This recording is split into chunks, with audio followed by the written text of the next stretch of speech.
आज मला सकाळपासूनच बरं वाटत नव्हतं. मला ना झोपताना श्वास घ्यायला एवढं त्रास होत होता ना, तर ते बोलले, की "चल पहिले हॉस्पिटलमध्ये जाऊया." स्वयंपाक केलं आणि आज माझं रेग्युलर चेकअप पण होता.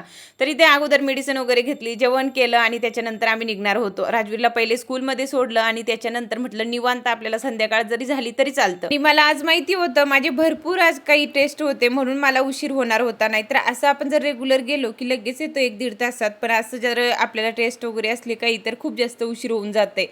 इथे ना काही पहिले मेडिसिन होते ते रिटर्न करायचे होते आणि आता नवीन घ्यायचे होते. दर महिन्याला वेगळे काहीतरी असतात. तर म्हटलं चला हे पण सोबत घेऊन जाते, तेवढेच आपले पैसे बचत होतात. हॉस्पिटलमध्ये गेल्यावर सगळे रिपोर्ट नॉर्मल आले होते. ते बघूनच मला थोडंसं बरं वाटत होतं. नाही तर पहिले ना माझ्या चेहऱ्यावर पण 12 वाजले होते. पण नंतर थोडंसं दोघांना पण छान वाटलं. त्यानंतर लगेच आम्ही घरी आलो. जास्त काही लांब नाहीये म्हणून जास्त उशीर पण लागत नाही. घरी आल्यावर आहे ना थोडंसं आराम केलं. त्याच्यानंतर आम्ही परत बाहेर गेलो होतो. राजवीरच्या मित्राचा बर्थडे होता. त्याच्यासाठी काहीतरी गिफ्ट घ्यायचं होतं आणि राजवीरला काही बुक वगैरे घ्यायचे होते. तेही घेतले आणि त्याच्यानंतर मी घरी आले. राजवीरच्या पप्पाला बाहेर काम होतं म्हणून ते बाहेर गेलेले. त्याच्यानंतर घरी आल्यावर मी जेवण बनवलेलं. मस्त चपात्या बनवून घेतल्या आणि डाळ तडकाचाच केला होता. तर चला आजच्यासाठी एवढंच होतं. बाय.